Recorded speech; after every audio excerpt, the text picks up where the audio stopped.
Apa yang sempat kita baca sekilas dari Muqaddimah Qanun Asasi ini bukan sebentuk klaim, tetapi justru sebagai rambu-rambu untuk meneruskan perjalanan kita dalam rangka beragama sesuai dengan manhaj Quran dan hadis. Manhaj Quran dan hadis yang tidak hanya sekedar memahami Quran hadis apa adanya, tetapi dibarengi dengan seperangkat teori yang teruji sekian ratus tahun. Minimal kita runut semenjak muncul kitab Ar-Risalah di tangan Imam Asy-Syafi'i hingga sekarang kita di tahun 1440 sekian Hijriah. Selama bertahun-tahun metodologi penggalian hukum-hukum dari teks Al-Quran dan hadis itu terlestarikan begitu saja. Terlestarikan tanpa ada yang mengomando, karena ini sejatinya adalah izin dari Allah. Assalamualaikum warahmatullahi wabarakatuh. A'udzu billahi minasyaitonir rajim. Bismillahirrahmanirrahim. Alhamdulillahi rabbil alamin. Wabihi nasta'inu ala umurid dunya waddin. Allahumma fassalli wa sallim wa barik wa tarahham wa tahannan ala sayyidina wa maulana Muhammad wa ala alihi wa sahbihi ajma'in, amma ba'd. Yang kami muliakan Romo Keji Najib Hasan beserta seluruh pengurus Yayasan Masjid Menara Kudus, panitia, sahabat-sahabat saya, hadirin hadirat melalui streaming. Alhamdulillah, ma la yudraku kulluhu la yudraku kulluhu. Kalaupun toh kita tidak bisa bertemu dalam satu majelis secara fisik, tetapi qulubul mu'min inda ba'diha, hati orang-orang yang beriman itu adalah selalu saling bersama.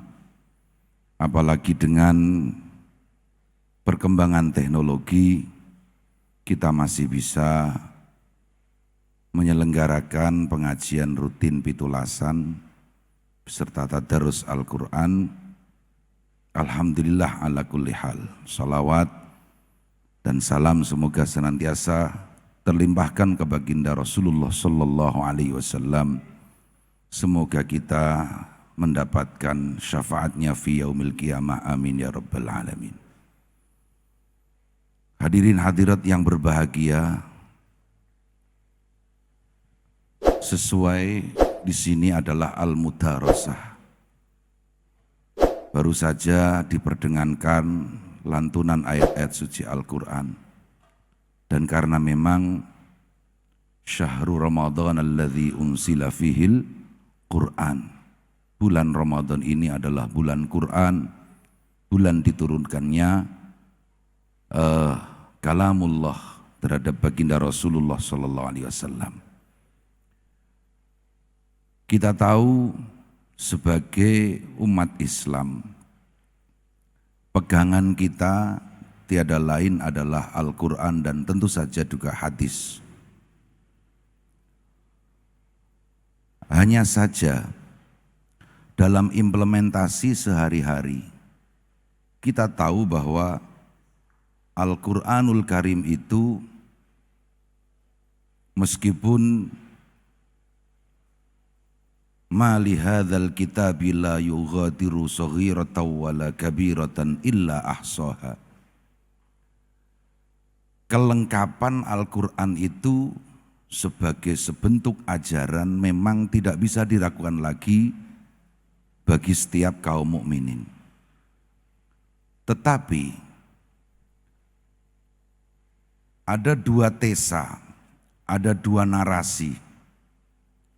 Ketika misalnya pertanyaan sederhana, apakah segala hal yang ada di dunia semenjak milladun adama ila insan akhir zaman, apakah segala sesuatu itu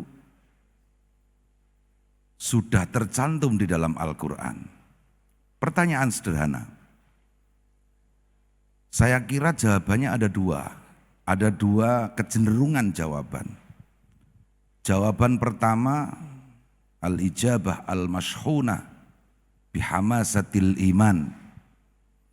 Jawaban yang dipenuhi dengan keimanan total.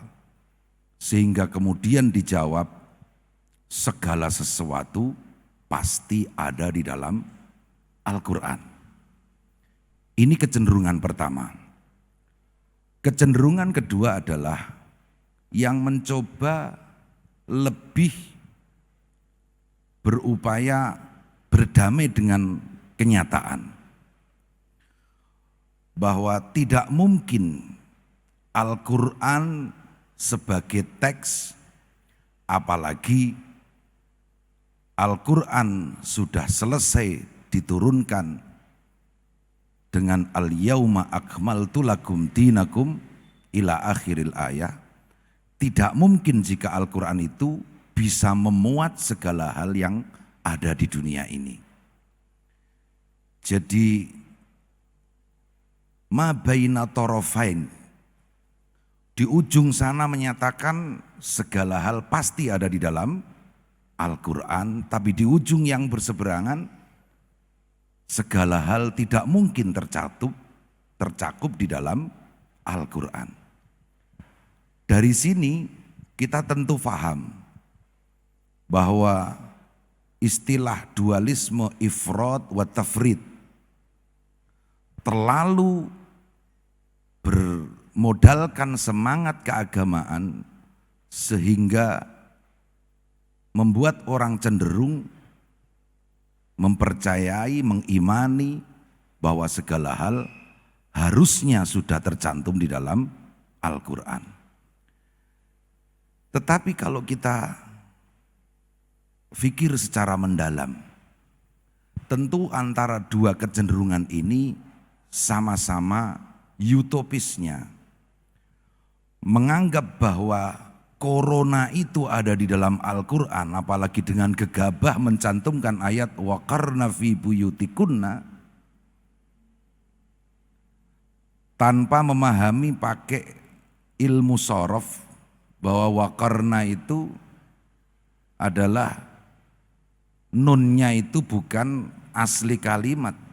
Sebab waqarna adalah asluhu, ada yang mengatakan ikrarna, tetaplah kalian fi buyutikunna. Nah, jadi kecenderungan yang seperti ini sudah semakin menggejala. Ini ada di dalam Al-Quran. Corona pun ada di dalam Al-Quran. Nah, ini jelas bermimpi. Ini adalah suatu sikap yang utopis. Tapi di balik itu dengan menyatakan tidak mungkin segala hal ini termaktub di dalam Al-Quran, ini juga mengindikasikan bahaya keimanan.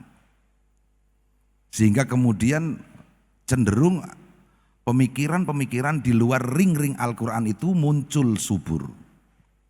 Nah, ma baina hadza wa dzaka. Kita tahu bahwasanya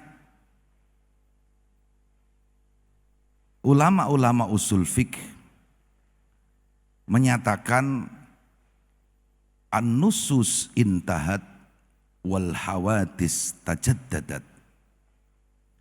Teks itu sudah selesai. Apalagi begitu Rasulullah sallallahu alaihi wasallam intaqala ila rafiqil a'la. Begitu Rasulullah sallallahu alaihi wasallam wafat, tidak ada lagi mungkin ayat baru atau hadis baru.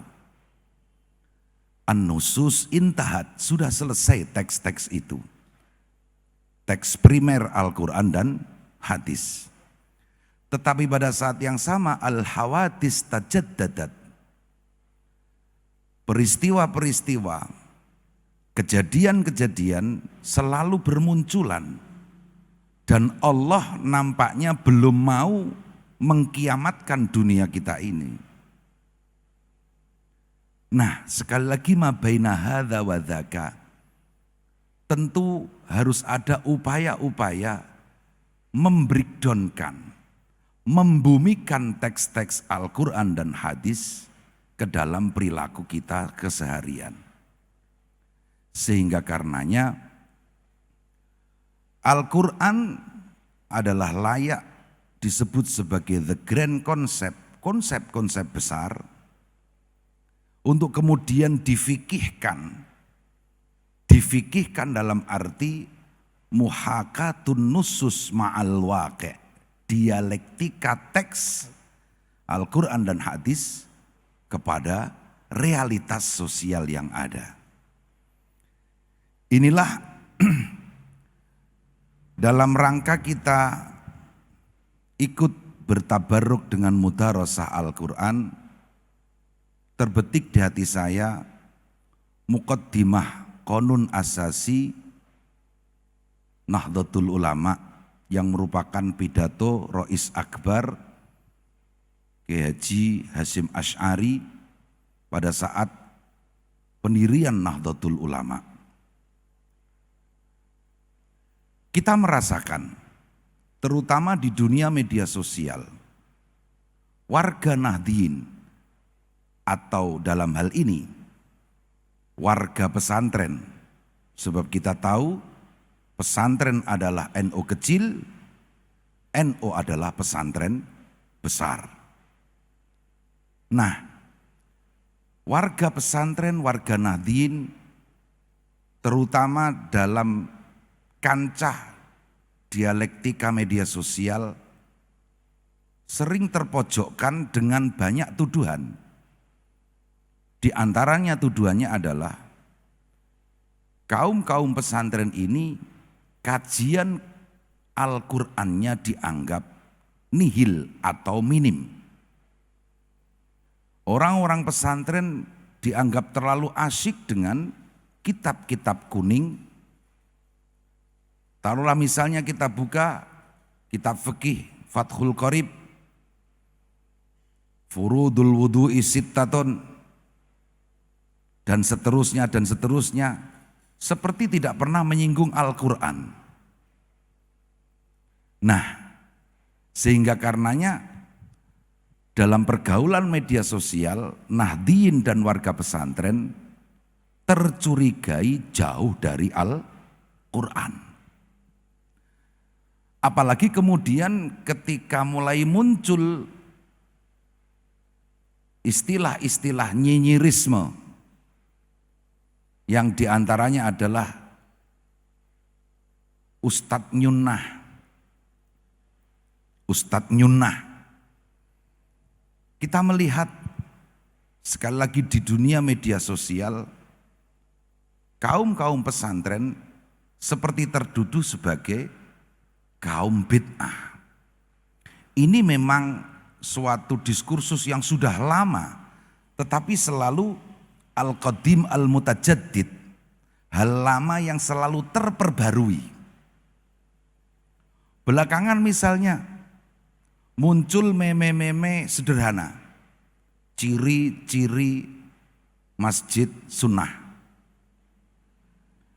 Atau kemudian penampilan seorang ustadz, taruhlah kalau saya layak disebut ustadz, dengan penampilan saya seperti ini dianggap bukan Ustadz Nyunnah, karena praktis jenggot saya tipis, jidat saya halus, tidak hitam sama sekali, meskipun faktanya saya ini berkulit tidak terlalu putih.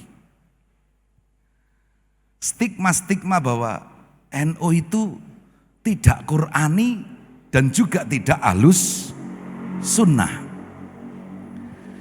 Nah, makanya dalam kesempatan kali ini saya akan membawakan semacam pembacaan secara sekilas muqaddimah Qonun Asasi Nahdlatul Ulama, yang itu merupakan pidato Rais Akbar atau kalau sekarang Rais Am, yaitu Hadratus Syekh Kiai Haji Hasyim Asy'ari. Kita temukan bahwasanya Saya cenderung menyatakan bahwa beraswaja an-nahdiyah itu berarti bermanhaj Quranis dan tentu saja sunnahis.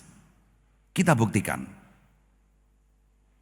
Jadi Muqaddimah Qanun Asasi tadi saya katakan merupakan pidato Rais Akbar NU Hadratus Syekh pada tanggal 16 Rajab tahun 1344 Hijriah di Surabaya. Sekaligus Muqaddimah Qanun Asasi ini adalah sebagai garis perjuangan dan jati diri Nahdlatul Ulama.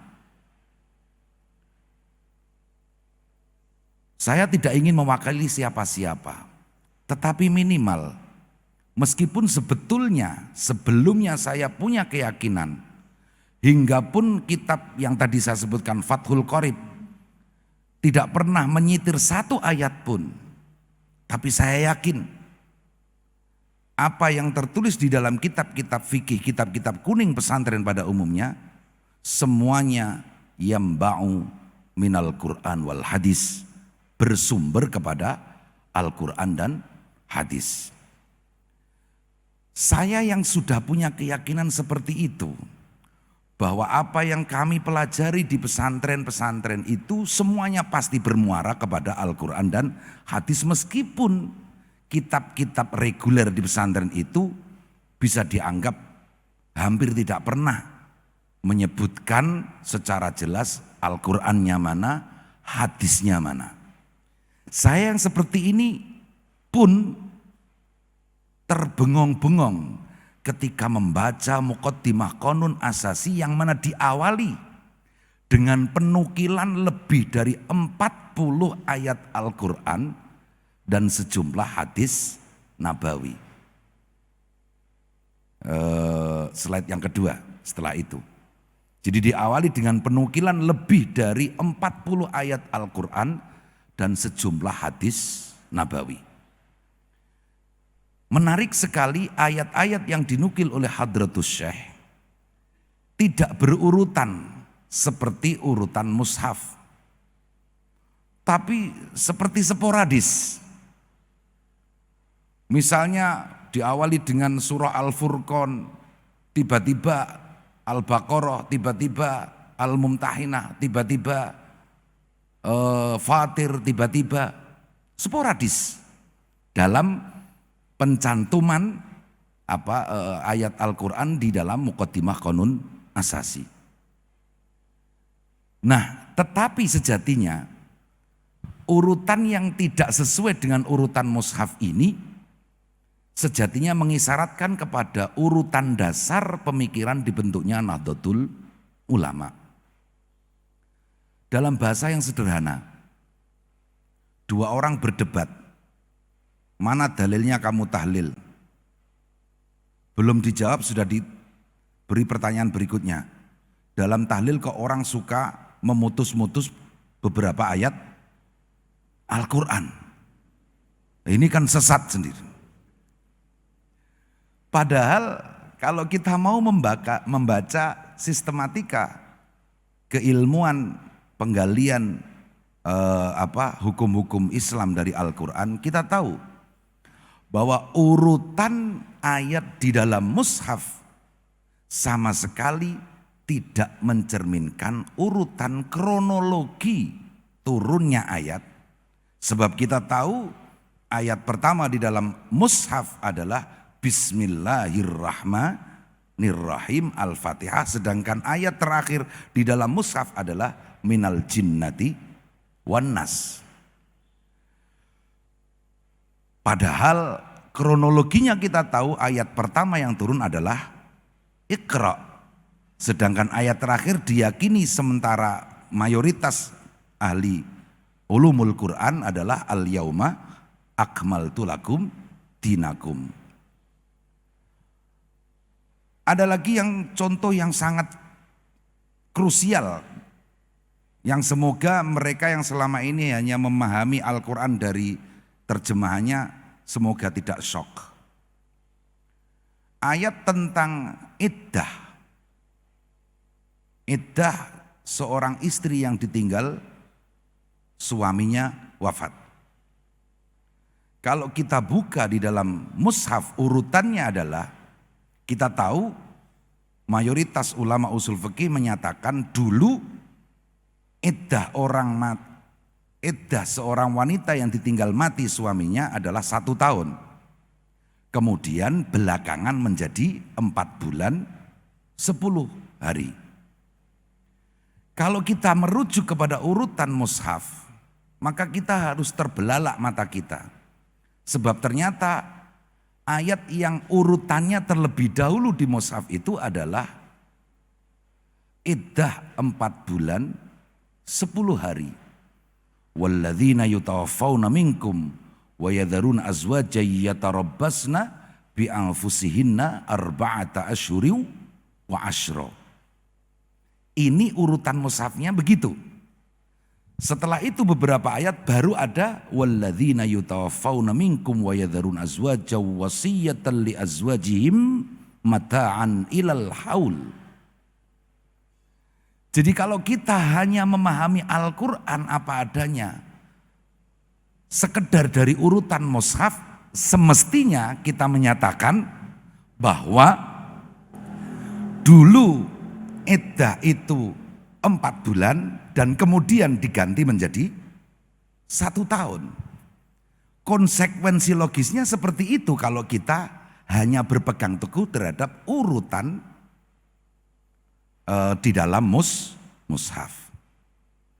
Nah, saya kira hal seperti ini tidak mungkin terlewatkan oleh Hadratus Syekh Kiai Haji Hasyim Asy'ari, sehingga penukilan ayat-ayat yang beliau lakukan di dalam Muqaddimah Qanun Asasi itu juga nampak sporadis dalam ukuran urutan mushaf. Nah, kemudian setelah penukilan ayat dan hadis, Hadratus Syekh menegaskan pentingnya berjamaah dan berjam'iyah yang tetap dilandasi dengan nas Quran, hadis, bukan sekedar perkumpulan sosial duniawi belaka. Berikutnya, kita mulai masuk ke dalam ayat-ayat yang dinukil oleh Hadratus Syekh.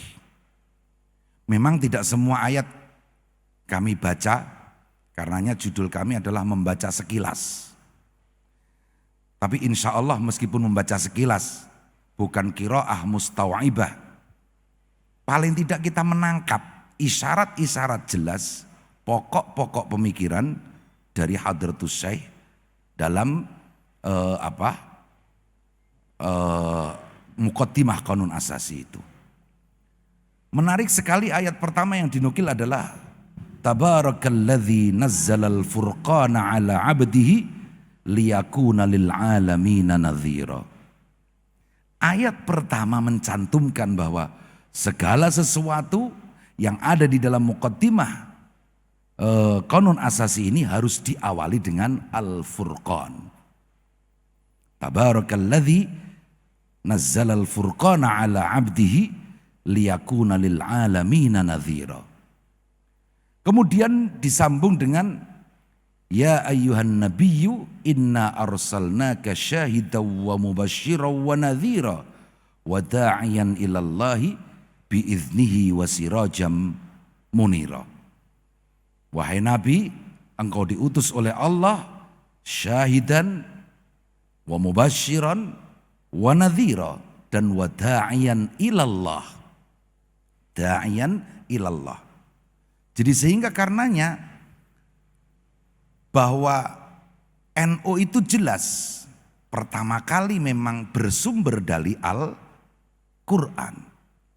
Kemudian dengan menyadari bahwa Al-Quran itu diberikan kepada Rasulullah SAW dan Rasulullah itu digariskan oleh ayat-ayat tadi sebagai syahidan, mubasyiran, pembawa kabar gembira, nadhiran, pembawa kabar sedih atau ketakutan, dan jangan lupa da'iyan ilallah. Ada sebuah kisah yang beredar bahwa di antara hasil istikharah Hadratus Syekh sebelum menetapkan pendirian Nahdlatul Ulama adalah Hadratus Syekh mendapati di dalam mimpi beliau ayat yuriduna liyutfi'u nurallahi biafwahihim wallahu mutimmu nurihi walau karihal kafirun. Seolah-olah atau bukan seolah-olah bahwa rencana pendirian Nahdlatul Ulama itu memang dalam rangka memainkan fungsi mutimmu nurihi, untuk senantiasa mengajak kepada cahaya-cahaya Allah. Karena kita tahu al-ulama warasatul anbiya. Kalau ayat yang dijumpai Mbah Hasyim dalam mimpinya wallahu mutimmu nurihi, dan nur itu diantaranya dititipkan di dalam Al-Furqan liyakuna lil alamina nadhiran, maka kemudian tugas kita itu memang da'iyan ilallahi biiznihi. Kita garis bawahi biiznihi. Jadi kalau kita memakai logika al-hikam, di dalam salah satu hikmah disebutkan tasbiku anwarul hukama'i aqwalahum fahaisu hasalat tanwir hasalat ta'bir. Cahaya Allah yang dititipkan kepada orang-orang hukama, di mana Ibnu Abbad menyatakan al-hukama humul ulama alladzina indahum ilmun bi khasyatillah misdaqan liqaulihi ta'ala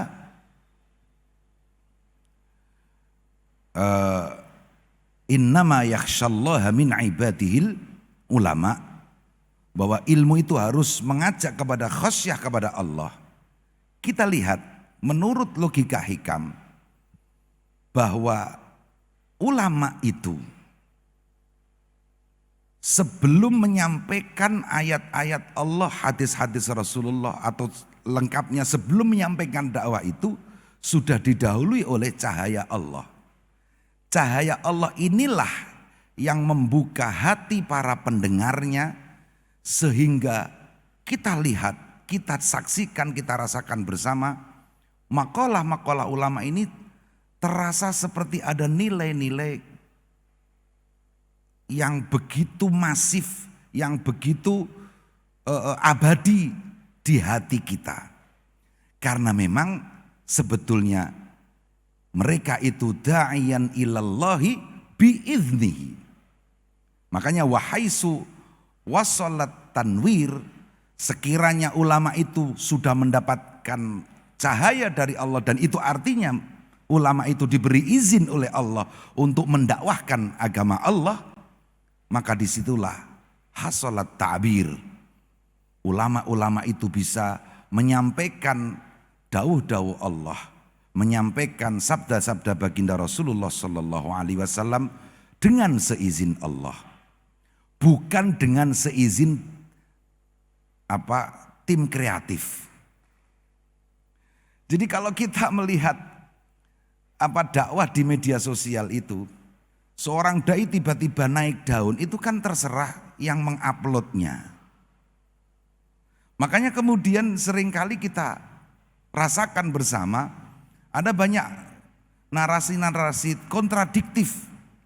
Ya karena memang sebetulnya mereka itu dalam bahasa Al-Hikam sekali lagi belum diberi izin oleh Allah untuk menyampaikan agama Allah. Da'iyan ilallahi biiznihi. Mohon maaf, jangan difahami ini sebagai klaim bahwa hanya NU yang diizinkan berdakwah oleh Allah, tidak.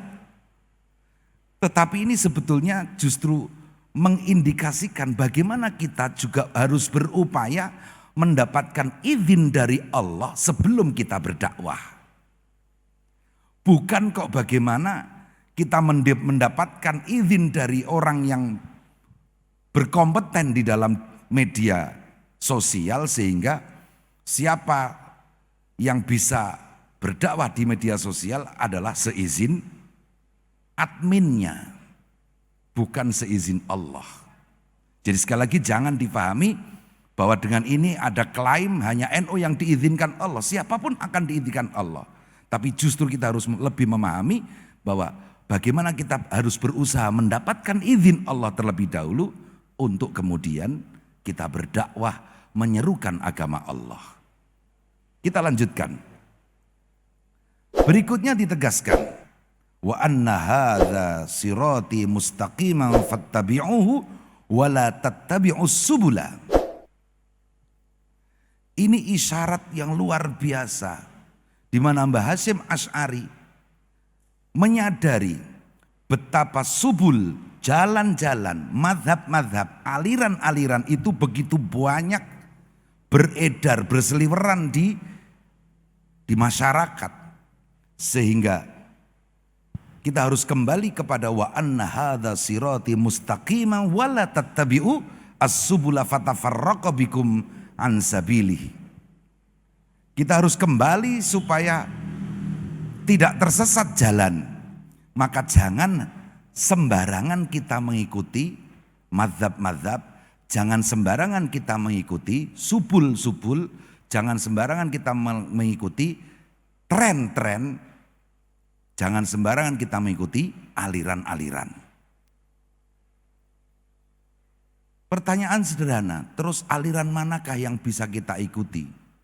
Jawaban sederhananya juga mudah. Asalkan punya akar kesejarahan dan akar keilmiahan yang kokoh, itulah subul yang diridhoi oleh Allah Subhanahu wa taala. Sehingga karenanya kemudian digariskan, ya ayyuhalladzina amanu athi'ullaha wa athi'ur rasula wa ulil amri minkum. Ulil amri ini kalau kebanyakan orang menyatakan lebih kepada pemegang kebijaksanaan dalam suatu pemerintahan, tetapi ulama pun sebetulnya adalah ulil amri. Tentu saja ulama dengan kriteria yang kredibilitasnya tidak lagi diragukan. Yang menarik dari sekian pembicaraan runtutan pemikiran itu kemudian tiba-tiba diselipi oleh Mbah Hasyim menukil ayat walladzina ja'u min ba'dihim yaquluna rabbana ighfir lana wa li ikhwanina alladzina sabaquna bil iman. Ayat ini sebetulnya kalau untuk kita sebagai Nahdliyin adalah untuk sebagai legalitas. Mengapa kita selalu berkirim bacaan-bacaan Al-Quran kepada alladzina ja'u atau alladzina sabaquna bil iman. Kenapa kita selalu banyak mengirim doa-doa kepada orang-orang yang mendahului kita? Amaliyah tawassul ini kan memang trademark daripada Nahdliyin. Nah ini bagi saya ini luar biasa sekali diselipkan Mbah Hasyim di tengah-tengah bangunan ideologi yang akan disampaikan Mbah Hasyim Asy'ari untuk mendirikan Nahdlatul Ulama. Belum lagi walladzina ja'u min ba'dihim yaquluna rabbana ighfir lana itu sekaligus juga mengakui al-fadlu liman sabakuna, mengakui jasa-jasa ulama-ulama yang telah mendahului kita. Tidak seperti kebanyakan seloroh yang mengatakan kalau misalnya ada diskursus pemikiran apa, ini menurut ulama abad sekian, ini abad sekian, ini kekinian. Kemudian biasanya ulama yang kekinian itu cenderungnya begini, hum rijal wa nahnu rijal. Mereka tokoh, kami pun juga tokoh. Padahal sebenarnya hum rijal wa nahnu rujail. Mereka adalah orang-orang besar, kita adalah orang-orang kecil. Rata-rata orang yang cenderung punya statement hum rijal wa nahnu rijal itu adalah orang-orang yang jarang yaquluna rabbana ighfir lana wa li ikhwanina alladzina sabaquna bil iman. Kemudian diingatkan kembali prinsip ya ayyuhan nasu inna khalaqnakum min dzakari wa untha wa ja'alnakum syu'uban wa qabaila lita'arafu. Prinsip bahwa ta'aruf, prinsip bahwa manusia itu memang berbeda-beda, tetapi kesemuanya khalaqnakum min dzakari wa untha wa ja'alnakum syu'uban wa qabaila lita'arafu, untuk saling ta'aruf. Kalau bagi teman-teman yang masih jomblo sih, ayat ini bisa dijadikan semangat. Jadi bahwa inna min asma madzahirit ta'aruf an-nikah. Sesungguhnya di antara fenomena ta'aruf yang paling mulia di antaranya adalah pernikahan. Nah, kita tahu Nahdlatul Ulama selalu menyadari bahwa manusia itu bersuku-suku dan berbangsa-bangsa. Artinya kita di pesantren sejak dini dijejali dengan berbagai madhab. Sejak dini kita disodorkan dengan ikhtilaful ulama. Tetapi pada saat yang sama juga sejak dini pula kita disodori kaidah al-khuruj minal khilafi mustahabun.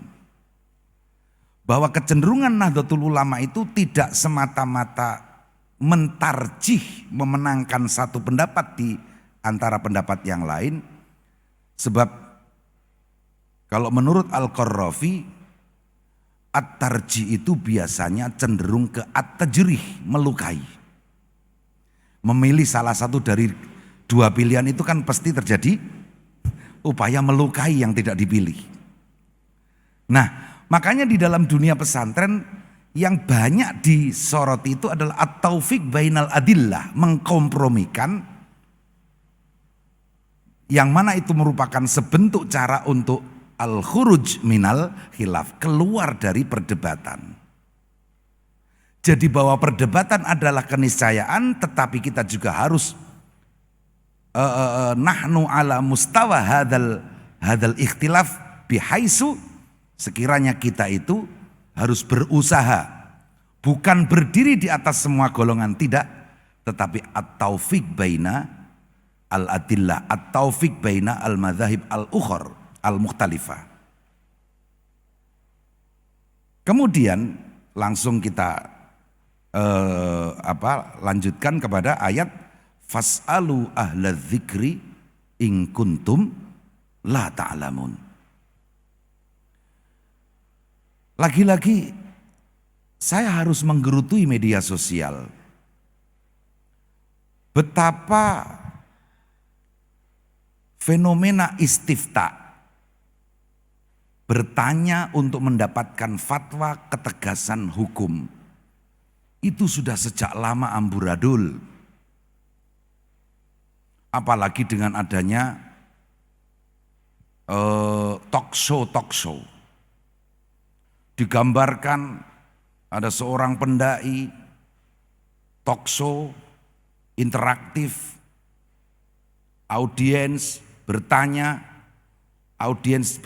belum selesai sudah dijawab, untuk mengesankan bahwa si mufti dalam tanda kutip ini memang lebih canggih dari keyboard enter. Belum di enter sudah ada jawabannya. Meskipun kalau pengalaman pribadi di dunia media, talk show seperti itu kan bisa dirancang sebelumnya. Dulu waktu kita kecil kan disuguhi tayangan kolom pencapir itu, di mana wah, pejabat itu seolah-olah hafal data di luar kepala, angkanya Masya Allah, padahal pertanyaannya sudah disiapkan, dan apalagi jawabannya. Fenomena istifta ini tidak lagi fas'alu ahla dzikri, tapi fas'alu ahlal medsos.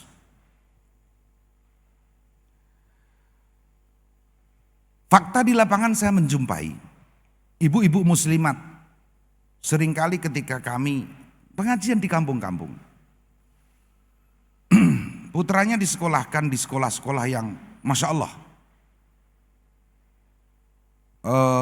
pamfletnya itu dalam waktu sekian sudah hafal sekian juz, tidak perlu kita sebut merek, sekolahan-sekolahan yang luar biasa, tapi yang baru berdiri kemarin sore, tidak seperti TBS, tidak seperti Qudsiyah, tidak seperti mu'allimin, mu'allimat, tidak. Baru kemarin sore, tapi Masya Allah. Masyarakat tertarik. Saya pertama kali sudah curiga. Ya memang bawaannya saya masih suudzon. Tapi suudzon berdasarkan pengalaman. Al-ada muhakkamah. Banyak keluhan dari ibu-ibu muslimat.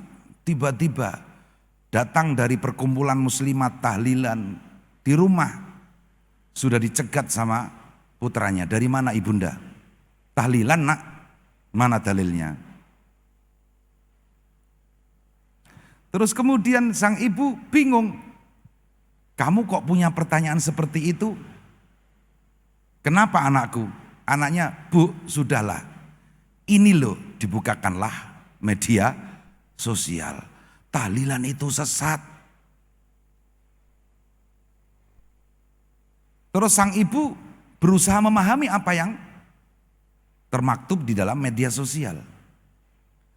Dan kemudian datang kepada kami bertanya. Kedatangan beliau bertanya itu berarti beliau sudah ragu. Hari ini ragu, besok masuk.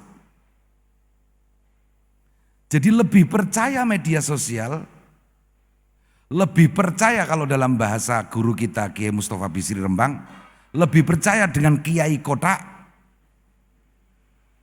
daripada kiai hitam seperti ini. Media sosial. Belum lagi media sosial yang berupa WA group. Share ini sudah seperti teks Al-Quran. Sakralitas share. Sakralitas share. Apalagi camkan baik-baik. Share dan engkau akan mendapatkan surga. Fas'alu ahlal medsos. Nah ini diingatkan. Pada saat yang sama, Nahdliyin muda juga sudah mulai tertarik. Buktinya, Nahdliyin muda sudah mulai enggan sowan kepada masyayikh, lebih suka membuka medsos. Fas'alu ahlal medsos. Dan ini sudah dinyatakan oleh Mbah Hasyim, dinukil ayat ini dalam Muqaddimah Qanun Asasi. Terus berikutnya, wala taqfu ma laisa laka bihi ilm.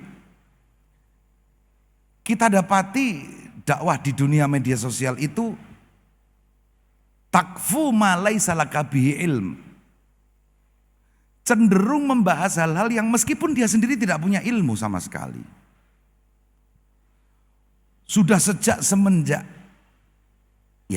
ada internet. Waktu itu kami masih belajar di Kairo sekitar tahun 94. Diskusi itu baru sebatas mailing list. Mungkin yang panitia pina sahabat-sahabat muda ini tidak mengenal mailing list, email. Diskusinya hanya lewat email. Grup email, mailing list, yahoo.group.com. Nah, ketika mulai itu, sudah mulai muncul ketika membicarakan persoalan agama, seorang dai cenderung mengatakan menurut saya. Ini kalimat yang berbahaya. Ketika berbicara tentang agama tetapi bilangnya menurut saya. Menurut saya itu berarti takfu, berada pada ma laisa laka bihi ilmun. Apa yang digariskan Mbah Hasyim Asy'ari meskipun ini mempenukilan ayat di dalam Muqaddimah Qanun Asasi itu seolah-olah hari ini semuanya terjadi. Mengapa Mbah Hasyim perlu menukil ayat ini padahal masih ada 6.600 sekian ayat. Kok dipilih wala taqfu ma laisa laka bihi ilm. Oh ternyata ketika zaman medsos para dai itu kecenderungannya menurut hemat saya. Tidak pernah mengatakan menurut hemat keilmuan yang ada. Atau paling tidak menurut imam ini, menurut imam ini. Karena tadi sudah dicekoki dengan narasi hum rijal wa nahnu rijal. Imam Syafi'i itu manusia, saya juga manusia. Wala taqfu ma laisa laka bihi ilm. Nah, apalagi kemudian perdebatan-perdebatan di media sosial. Ini jelas, fa'ammal ladzina fi qulubihim zayghun fayattabi'una ma tasyabaha minhu ibtigha'al fitnati wa ibtigha'a ta'wili. Betapa orang-orang yang di hatinya itu ada penyakit, yattabi'una, mereka mengikuti ma tasyabaha minhu. Orang lebih tertarik membicarakan ayat-ayat yang mutasyabih. Karena dari ayat-ayat yang mutasyabih itu selalu ada kesempatan untuk mengatakan menurut saya. Jadi kalau saya di pesantren, tiba-tiba sang kiai suatu saat memberikan tugas baca ini. Kita tidak pernah mengatakan atau bertanya kepada kiai kita, ada dalilnya Pak Kiai? Dalilnya mana kok kita harus baca ini setiap malam Jumat? Tidak pernah ada itu. Nah, tapi sekarang ini, nah belum lagi itu tadi. Fa'ammal ladzina fi qulubihim zayghun fayattabi'una ma tasyabah. Betapa banyak perdebatan-perdebatan yang tidak berujung pangkal. Belum lagi di media-media mainstream, ternyata acara-acara yang berating tinggi itu rata-rata adalah acara yang yattabi'una ma tasyabaha. Acara-acara yang paling favorit adalah, kecuali acara-acara menggunjing pemirsa, diduga yang bersangkutan sampai gayanya saja hafal saya. Kecuali acara-acara itu yang berating tinggi juga acara-acara debat. Yang debatnya itu semata-mata yattabi'una ma tasyabaha. Ini sangat berbeda drastis. Mohon maaf sekali lagi, bukan dalam rangka semata-mata mengklaim, tapi fakta bisa dicari, fakta bisa dirasakan. Ini berbeda sangat drastis dengan kajian-kajian keilmuan pesantren, di antaranya Bahsul Masail. Bahsul Masail tidak pernah yattabi'una ma tasyabaha minhu ibtigha'al fitnah. Kalaupun toh yattabi'una ma tasyabaha, selalu diiringi dengan fas'alu ahlad dzikri. Jadi ketika satu persoalan fikih dibahas di dalam Bahsul Masail berjam-jam, satu persoalan mengandung beberapa aspek, selama 3 jam baru menyelesaikan satu aspek, dan bahkan tidak jarang terjadi mauquf dalam arti deadlock. Itu diantaranya upaya untuk tidak yattabi'una ma tasyabaha. Dan ini semua menjadi perilaku keseharian Nahdien. Dan sekarang kita tahu, oh memang Mbah Hasyim yang menggariskan seperti itu. Ya tentu saja Al-Quran, tetapi Mbah Hasyim menempatkan, memilih ayat itu seperti tersebut. Fa'ammal ladzina fi qulubihim zayghun fayattabi'una ma tasyabaha minhu ibtigha'al fitnati wa ibtigha'a ta'wili ila akhir ayat. Makanya kemudian wa may yushaqiqir rasula min ba'di ma tabayyana lahul huda wa yattabi' ghaira sabilil mu'minina nuwallihi ma tawalla wa nuslihi jahannam. Na'udzubillah min dzalik. Jadi ayat ini menjadi spesial karena apa? Imam Syafi'i suatu saat mendapati seorang tamu bertanya tentang legalitas ijma', konsensus para ulama sebagai salah satu dasar penetapan hukum menurut Ahlus Sunnah wal Jamaah. Kita tahu ada Al-Quran, ada hadis, dan ada ijma' serta ada qiyas. Ini 4 konsep utama, meskipun nanti berkembang masalih mursalah, qaulus sahabi, istihsan, dan seterusnya dan seterusnya. Tetapi ketika seseorang bertanya kepada Imam Syafi'i, legalitas ijma' di dalam Al-Quran mana? Maka kemudian Imam Syafi'i menjanjikan 3 hari 3 malam untuk mencari ayat ini, dan ketemulah ayat wa may yushaqiqir rasula min ba'di ma tabayyana lahul huda wa yattabi' ghaira sabilil mu'minina nuwallihi ma tawalla wa nuslihi jahannam. Apa yang menjadi konsensus para ulama itu? Yadullah ma'al jamaah. Kekuasaan Allah dititipkan di dalam jamaah. Innallaha la astaghfirullahaladzim la yajma'u ummati ala dhalalah. Ketika umatku ulama-ulamanya terutama bersepakat, maka tidak mungkin terjadi kesesatan. Ijma' bukan ijtima'. Ijma' bukan ijtima'. Nah ini, jadi inilah ayat yang ditemukan oleh Imam Syafi'i, wa may yushaqiqir rasula min ba'di ma tabayyana lahul huda wa yattabi' ghaira sabilil mu'minina nuwallihi ma tawalla. Kalau kau ikuti selain konsensus, atau breakdownnya, kalau kau ikuti selain yang as-sawat al-a'zam, mayoritas, maka kau akan tersesat. Nuwallihi ma tawalla, terserah kamu. Dan jangan lupa wa nuslihi jahannam. Na'udzubillah min dzalik. Artinya, Bapak Ibu hadirin daring dan yang hadir di sini, jadi betapa mainstream di dalam perjalanan Nahdlatul Ulama itu juga kalau kita tidak waspada tercecer. Jadi as-sawat al-a'zam, kita tahu tiga sendi utama di dalam aswaja adalah pertama mayoritas, kedua firqah najiyah, dan ketiga mayoritas, terus firqah najiyah, terus apa lagi? Kok lupa saya? Ada 3 itu. Nah, ini mayoritas. Jadi diakui atau tidak? Ada sebuah penelitian. Kita sampai kepada amaliyah Nahdiyah. Betapa angka menunjukkan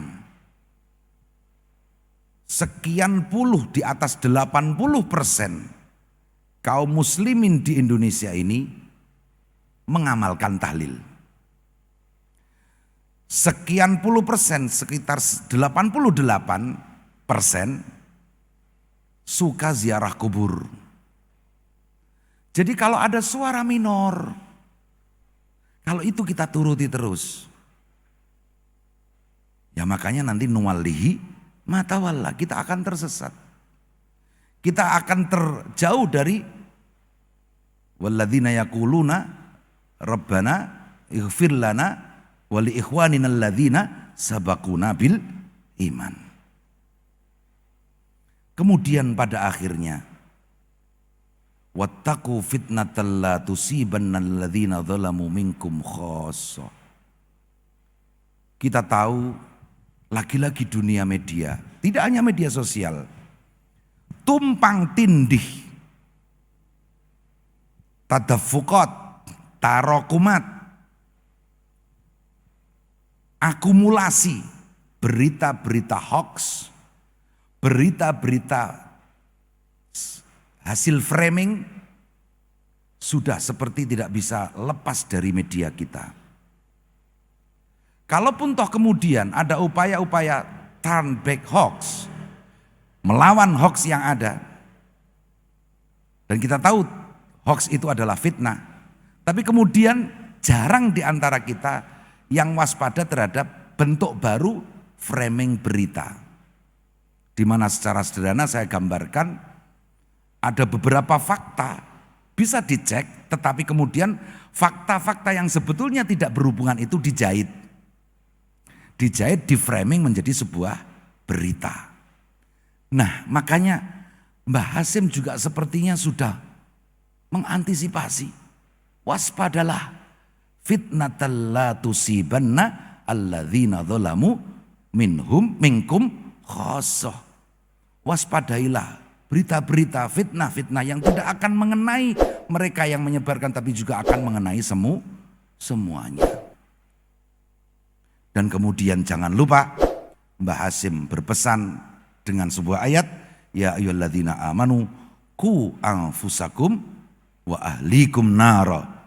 Serta tugas utama kita adalah wal takum minkum ummatu yad'una ilal khairi wa ya'muruna bil ma'rufi wa yanhauna 'anil munkar, yang itu sejak tadi dilandasi dengan ud'u ila sabili rabbika bil hikmati wal mau'izatil hasanati wajadilhum billati hiya ahsan. Yang pertama adalah hikmah. Ulama-ulama kita tempo dulu adalah ashabul hikmah, orang-orang yang selalu bijak. Kalau kita sekarang ini kan hanya bisa bijaksana dan bijaksini. Kalau dulu adalah benar-benar bijaksana yang selalu dibarengi dengan cahaya-cahaya Allah yang telah diizinkan oleh Allah untuk da'iyan ilallahi biiznihi. Sekian yang bisa saya sampaikan. Intinya apa yang sempat kita baca sekilas dari Muqaddimah Qanun Asasi ini bukan sebentuk klaim, tetapi justru sebagai rambu-rambu untuk meneruskan perjalanan kita dalam rangka beragama sesuai dengan manhaj Quran dan hadis. Manhaj Quran dan hadis yang tidak hanya sekedar memahami Quran hadis apa adanya, tetapi dibarengi dengan seperangkat teori yang teruji sekian ratus tahun. Minimal kita runut semenjak muncul kitab Ar-Risalah di tangan Imam Asy-Syafi'i sekitar tahun 200 Hijriah hingga sekarang kita di tahun 1440 sekian Hijriah. Selama bertahun-tahun metodologi penggalian hukum-hukum dari teks Al-Quran dan hadis itu terlestarikan begitu saja. Terlestarikan tanpa ada yang mengomando. Karena ini sejatinya adalah izin dari Allah.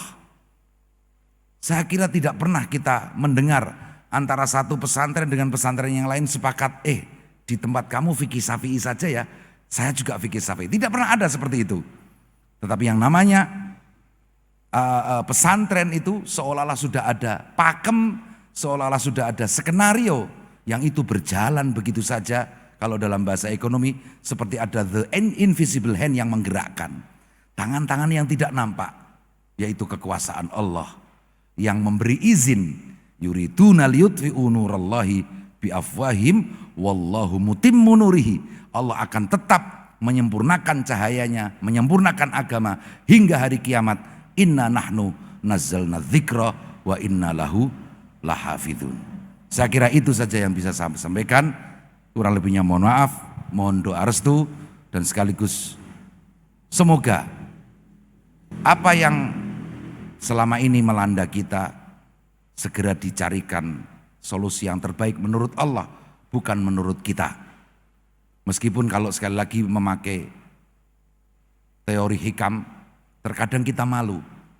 Jangan-jangan kita meminta kepada Allah supaya corona segera berhasil, ini adalah permintaan yang tidak layak.